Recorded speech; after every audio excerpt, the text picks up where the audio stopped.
spent 12 more days looking for it. That's why I was late. You want me to leave? If you want me.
Good morning.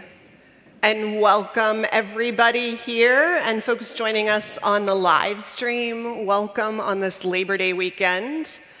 I want to especially welcome the folks you just heard from, our Labor Heritage Rockin Solidarity Choir back. We're so thrilled to have you back on this weekend. And Pat Wynne, who is their leader.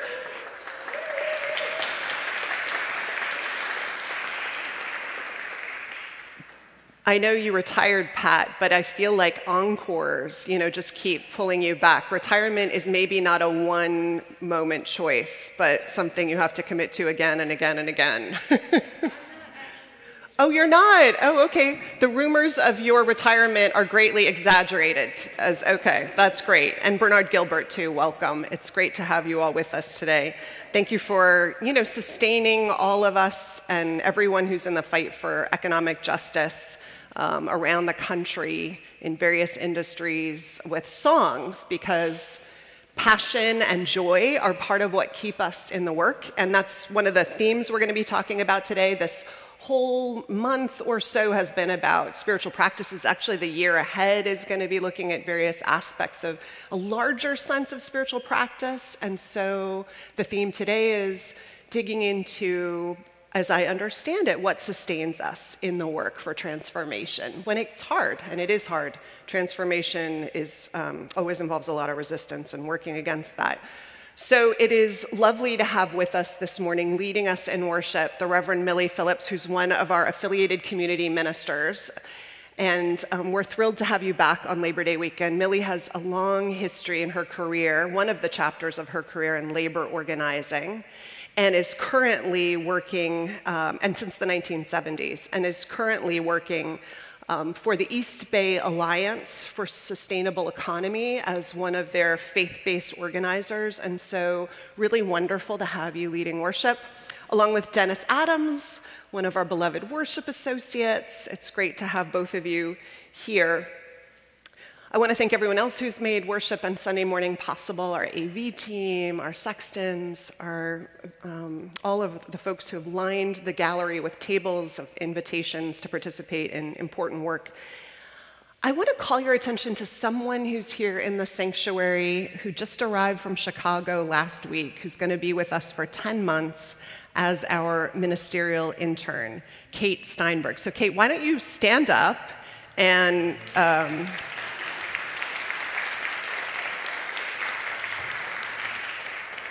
We're so lucky to have Kate with us. She's settling in. Please introduce yourself. Please invite her into whatever it is that you love and are involved in at First U, Society of San Francisco, or what you love and are connected to in the city of San Francisco.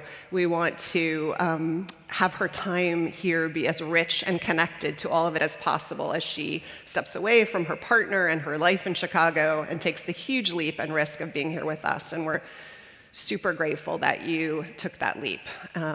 So welcome. I'm sure you'll be flooded at coffee hour today.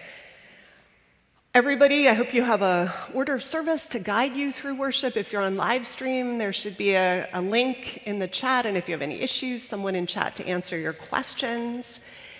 And after service, we'll gather for coffee hour. If you don't already know, we have a masked section. If you want to be in a section where everybody is masked for extra protection, we invite you to sit there. We have a pet section, although the pets have started to migrate in among us, which is fine. But if you have an allergy, let us know, and we'll push the pets back into the pet section. And it is lovely to be with one another amidst this long weekend in celebration and song and reflection and community. Welcome.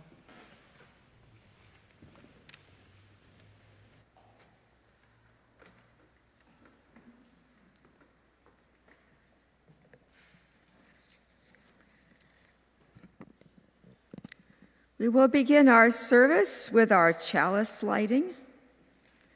We light our chalice, a symbol of Unitarian Universalism, calling into this space all of us who are part of this community, near and far, wherever this hour finds you, know you are with us too. For those of you at home, feel free to light your own candle or chalice if you have one. Let us say together the words of our chalice lighting, printed in your order of service. We light this chalice for the light of truth, the warmth of love, and the fire of commitment. We light this symbol of our faith as we gather together.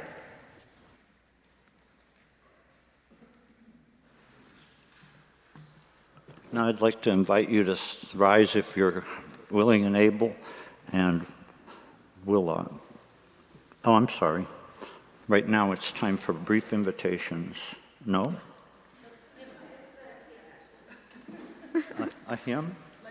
Yeah, sorry about that. Sorry for the confusion.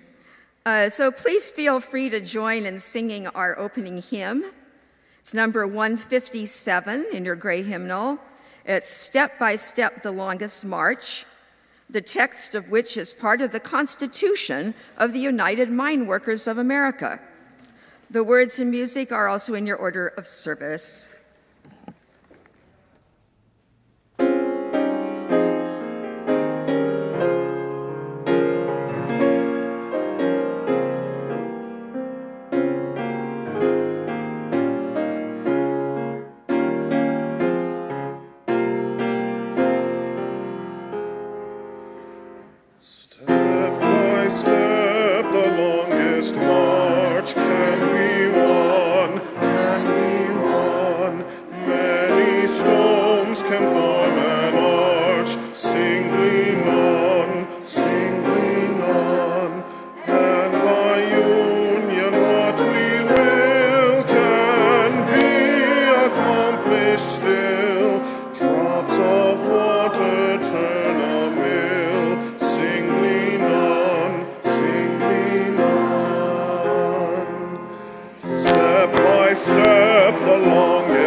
Morning. My name is Lucy Smith. I'm a 25-plus year member of this church and currently serve as secretary of the Board of Trustees. If you'd like to watch me take minutes, please come to a board meeting. They're held the third Tuesday of every month at 6:30 in the fireside room. Contact me at secretary@uusf.org if you'd like the Zoom link.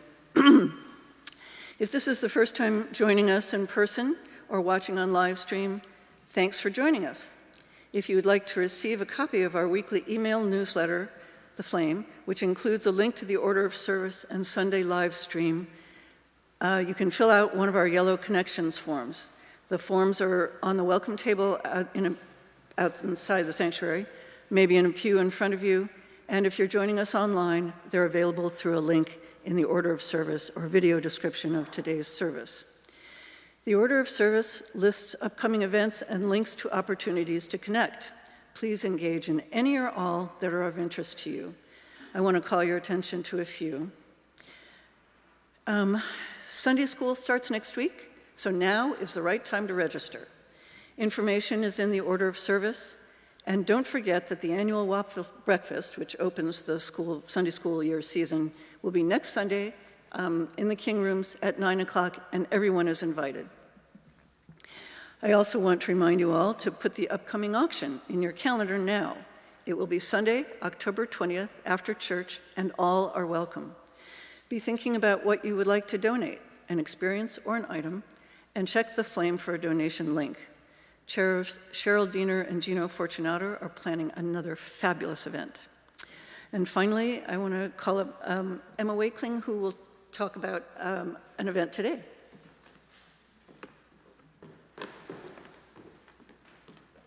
Good morning, everyone. I just wanted to briefly invite you, if you are new or newer to this congregation, to our newcomer orientation, which we are having after service at 12:30 in the fireside room. It's a great chance to meet some of our members, to meet other newcomers, which will give you a chance to ask any questions you have about our community or Unitarian Universalism, and yeah, just to learn a little bit more about us. You can find me after service in the gallery, and I'll show you where it is because it's a little hidden. So yeah, I hope some of you will join us. And now is the time in our service where we greet one another in person and online. If you'd like to greet each other in the chat, and perhaps share your favorite back-to-school outfit, maybe for now or in the past. Thank you.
Now it's the proper time for me to say, if you're willing and able, please rise, and we'll do our covenant that we say and sing after. These are the promises that we make to ourselves and to each other as part of this community.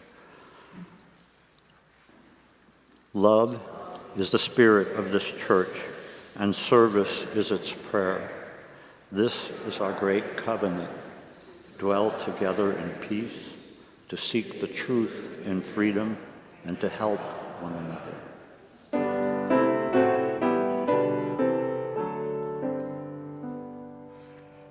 From all that dwell below the skies, let songs of hope and faith arise. Let peace, goodwill on earth be sung through every land, by every tongue. De todos bajo el gran sol surja esperanza, fe, amor, verdad y belleza cantando de cada tierra, cada voz.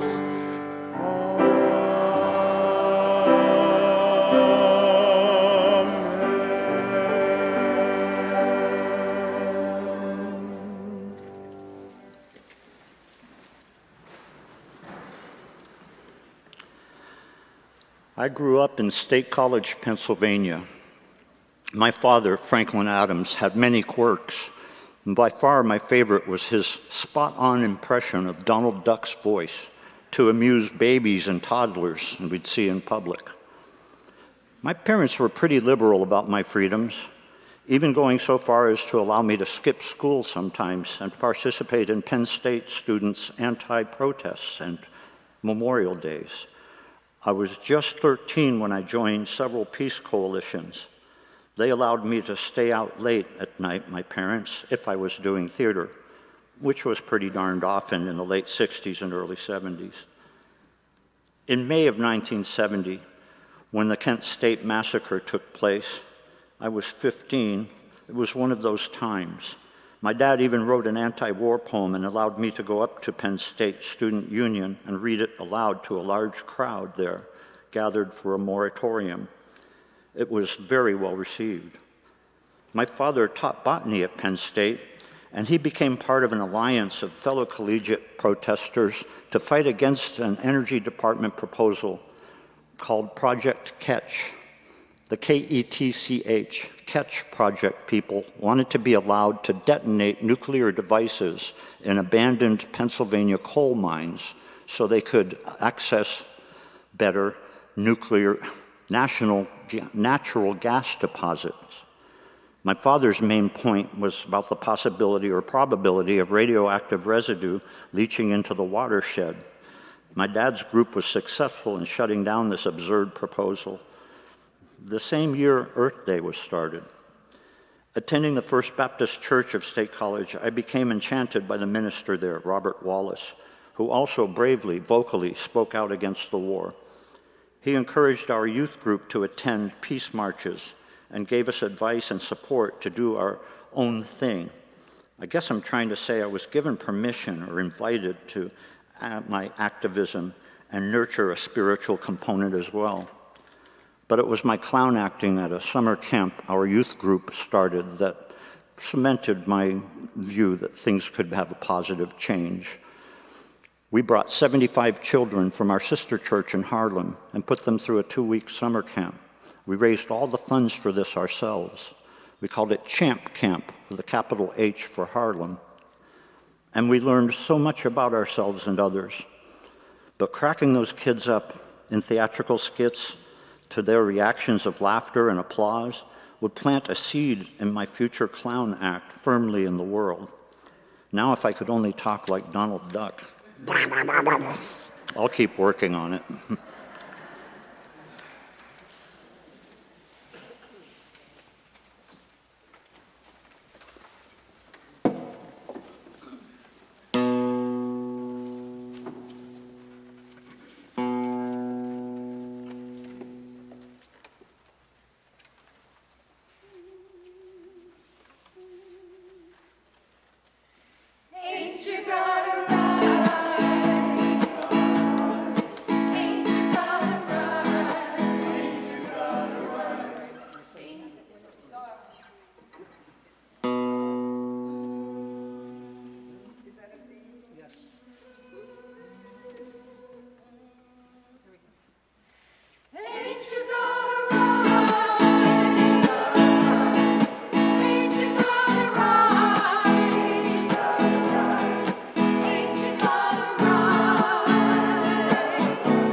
water. I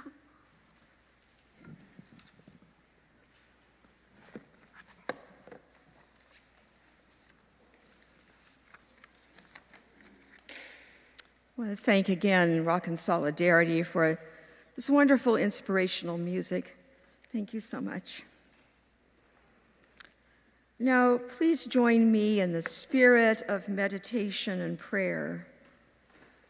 In the many names of that which each of us holds sacred, let us hold in our hearts all within our church community who are grieving or ill, in pain, or dealing with other hardships. Let us also hold in our hearts all those who are suffering the myriad injustices of our times. For those killed in the latest attacks in the West Bank, as well as in Gaza and in the neighboring country of Lebanon. To the children now being diagnosed with polio and refused treatment. To those women facing torture and risking execution in Iranian prisons. And to the women of Afghanistan, now barred from speaking in public. To the detained immigrants here in our country, once again risking their lives to go on a hunger strike. To the victims of floods in Bangladesh and Sudan and wildfires in Brazil. To the activists in Texas whose computers and phones were seized in forcible raids on their homes, allegedly to investigate ridiculous charges of voter fraud. In the face of such injustices, may we stay focused on what could be, growing our power and solidarity, resisting despair and denial. And may we find the humility and patience to see ourselves, not as saviors, but as part of a vast team seeking liberation collectively, each with necessary tasks and worthy of self-care. Conscious of the ultimate value of each sacred moment of life, may we be kind and generous to all who work beside us, finding solace and happiness and joy with those we love, and in art and music, and worshiping together. Amen. Would you please join me now for a moment of silent contemplation, and following that, Reverend Vanessa will introduce our offering.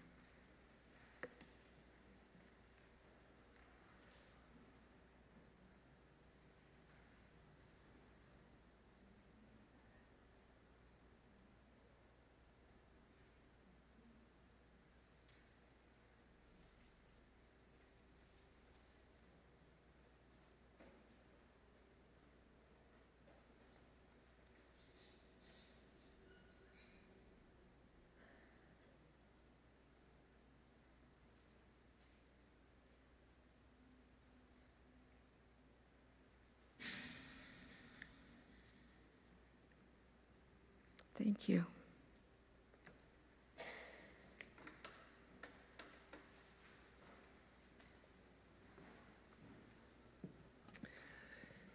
And now our morning's offering, which is for the continued works and ministries of this congregation, will be given and gratefully received.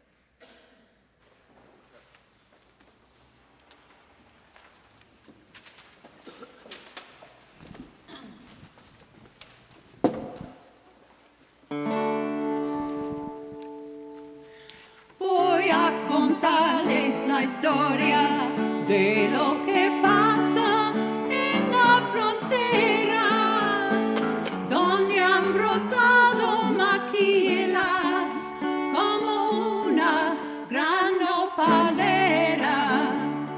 Grandotas esas paredes, gigante fuerte la maquinaria, grandes también son las penas de los que gastan ahí su vida diaria. No es un demonio, el chupacabras, el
Again, thank you so much for these stirring songs honoring the struggles of women workers.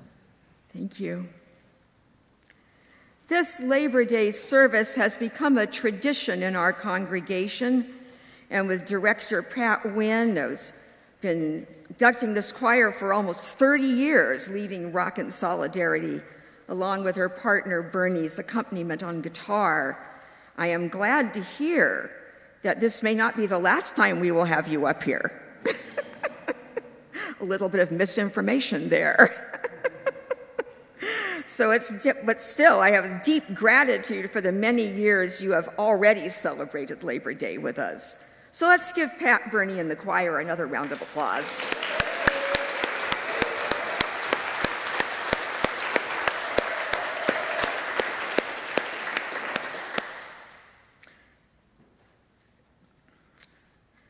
The most classic song of the U.S. labor movement is the great union anthem, Solidarity Forever.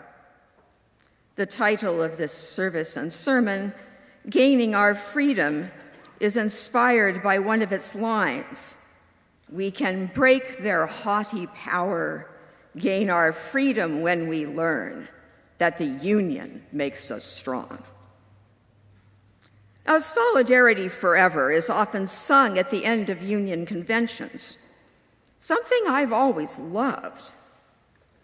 But maybe that's part of the reason we are at such an historical crossroads as we are now, facing a choice between business as usual, with its ongoing support of genocide in Gaza and now the West Bank, which is increasing the threat of regional war that could become a nuclear holocaust, its attacks on migrants, its failure to sufficiently mitigate climate disaster, and its continuing denial of many basic human rights, both domestically and internationally, versus the threat of outright fascism, as outlined in Project 2025, which offers the same results, only in a way more quickly, thoroughly, and decisively,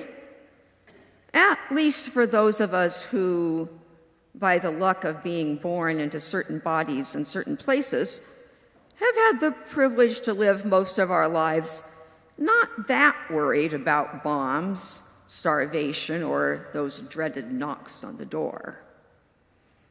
Most of us in this room, not all of us, but most, have had the freedom to avoid what many others are already living out, our worst nightmares about what fascism could look like for us or our families. Whenever anything becomes routine, a mere tradition, we risk forgetting its true meaning. We forget why it began and why we are doing it now.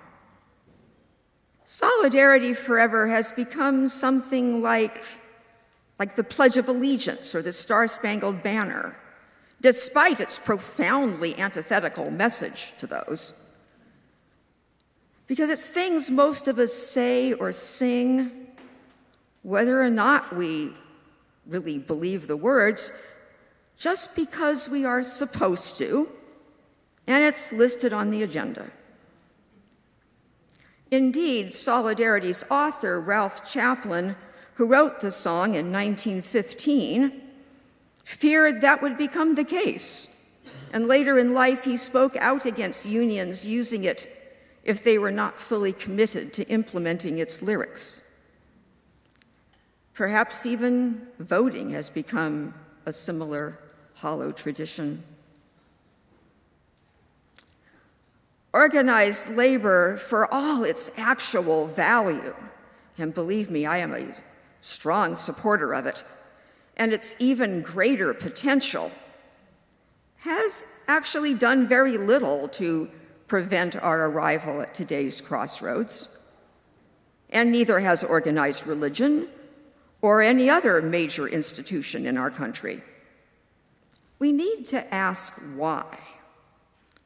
Because now we have reached the point where perhaps I should have chosen the line, is there anything left to us but to organize and fight? Is there anything left to us?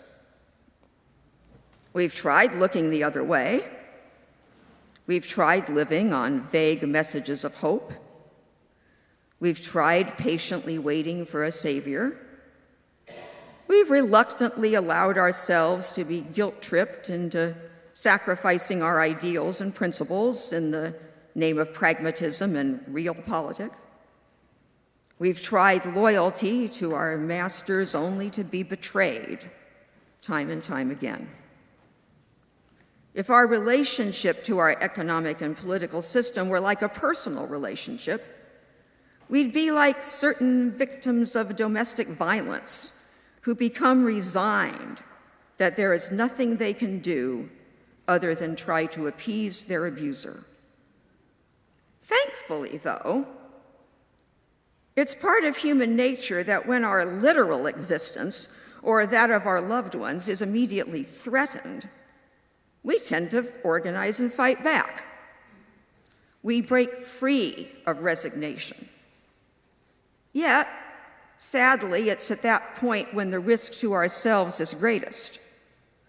So we tend not to do it until we have to.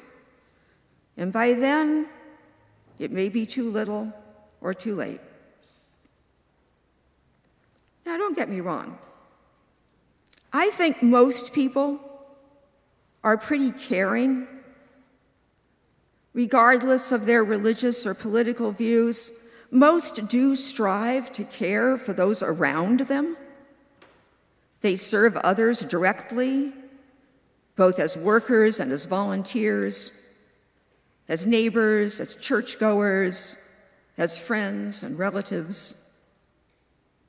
And when we progressive people of faith want change, we serve too, and we also demonstrate, write letters, sign petitions, vote, campaign, all because we believe that things can get better, and because service, calling, and engagement give life meaning. Here in this church, we educate others on the issues, so we won't be ignorant or in denial, or deluded into working hard in ways that might make things worse. And if such responses to injustice are so ineffective as to be morally wrong, then I'm just as immoral as the next person, because I gladly do them too. And besides, we win sometimes. I just participated in 2 long-term campaigns that resulted in passing some of the strongest tenant protections in the country in the East Bay cities of Antioch and Concord. And that's a good thing. That's a victory worth celebrating.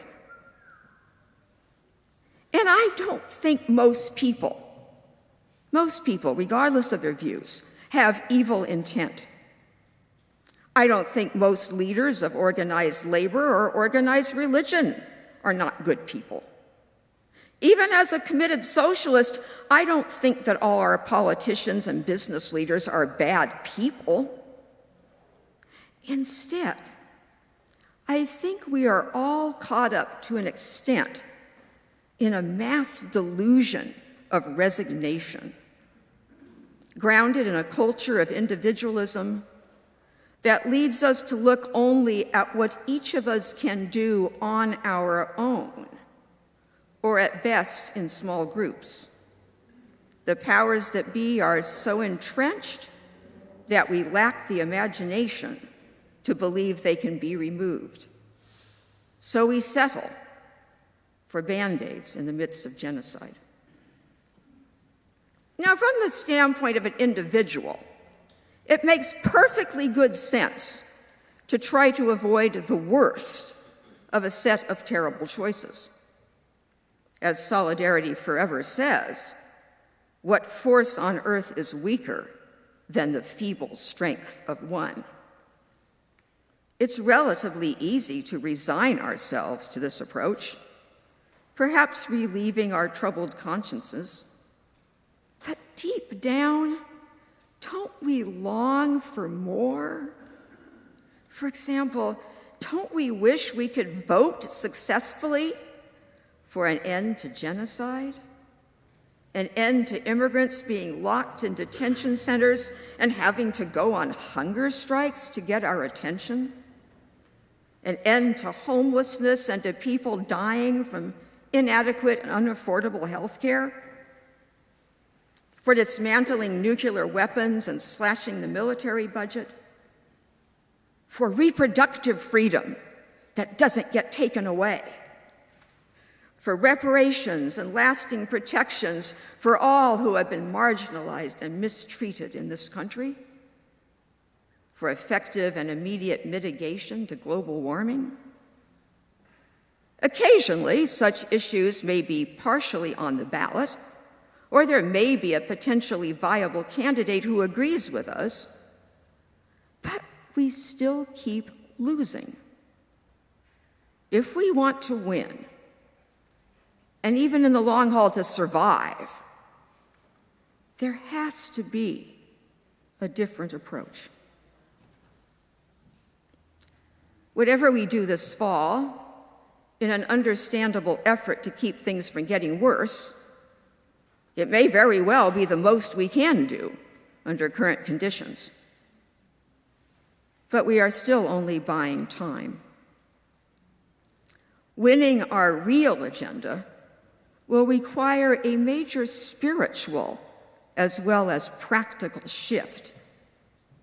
It will require us organizing massively in our own names, as labor, as people of faith, as community activists, united in a mass movement internally respectful of our differences, speaking in voices independent from those we dutifully follow today in the media, academia, and the halls of governance. It will require rediscovering our imaginations, regaining our courage and convictions like Dennis's father did. And he paid a price, by the way, for what he did professionally. Recognizing the reckoning is upon us, and now is the time to organize. It will not be easy, safe, or comfortable. But as Friedrich Engels once said, freedom is the recognition of necessity. Only when we acknowledge what is necessary to win will we be free to act accordingly. We have to build a viable alternative to what currently is. We can't risk facing this crossroad again. For as UUs, it will require truly believing our own rhetoric, internalizing our UU principles like our lives depend on them, because they actually do, rather than, say, printing them on church bulletins or arguing over their wording in conventions. Our version of unions singing solidarity forever because the agenda says so. Now, to wrap this up, I want to read a famous short poem written in 1919, just 4 years after Ralph Chaplin wrote Solidarity Forever. Yes, it's by an old dead white guy, as was Chaplin, and you may remember it from some high school or college English class. It's a poem of deep despair, a dire warning written during a time of reckoning, a time like now. But don't be too worried, I have kind of an antidote for its message. It's the poem The Second Coming by the Irish poet William Butler Yeats. So I'm going to read it and make a small comment. Turning and turning in the widening gyre, the falcon cannot hear the falconer. Things fall apart. The center cannot hold. Mere anarchy is loosed upon the world. The blood-dimmed tide is loosed, and everywhere the ceremony of innocence is drowned.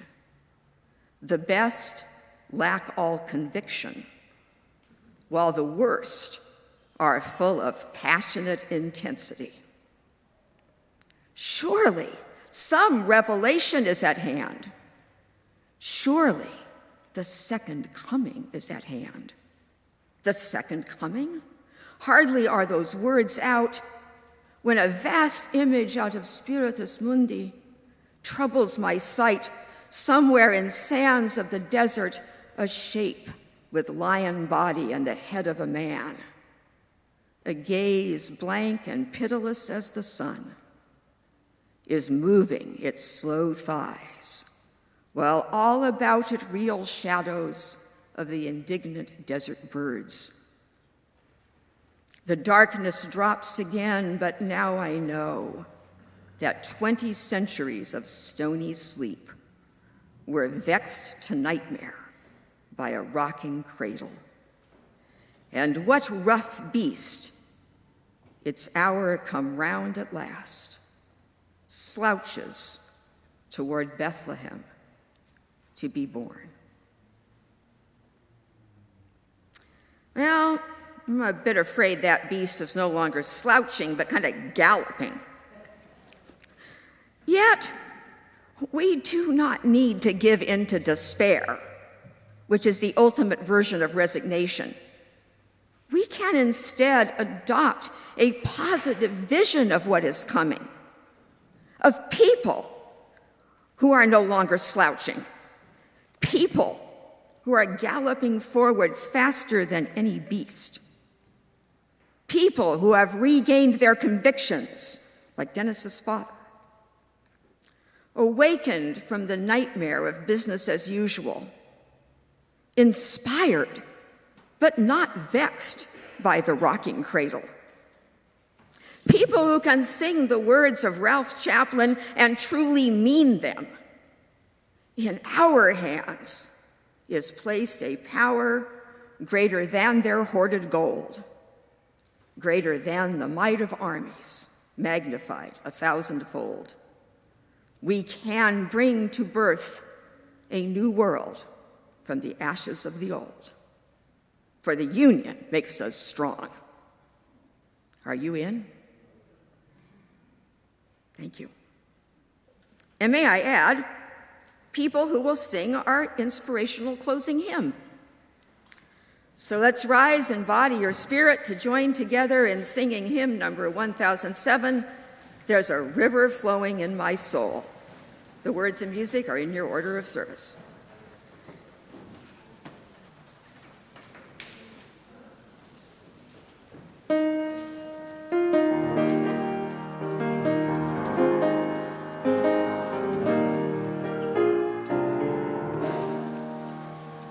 There's a river flowing in my soul. There's a river flowing in my soul, and it's telling me that I'm somebody. There's a river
If you are comfortable doing so, please hold hands or place your hands across your heart.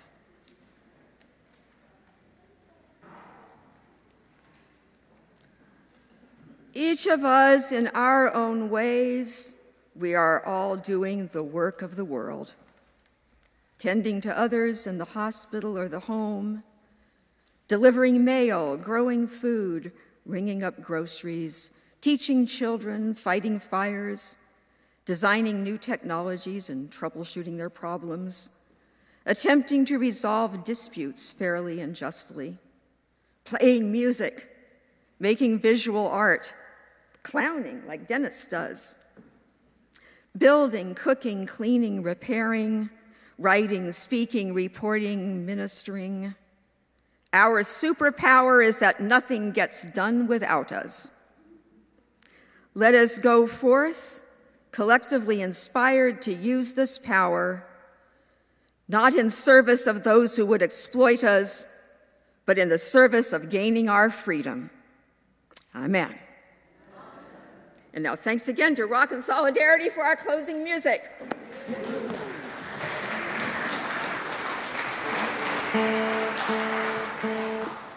Please sing with us if you desire to. We will now sing We Shall Overcome. If you are able and you would like, we invite you to stand and hold hands as we sing together.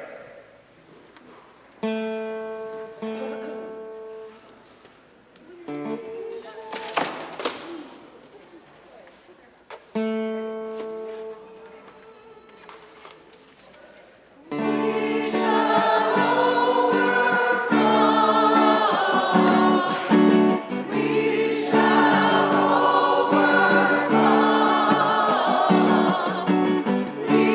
shall overcome.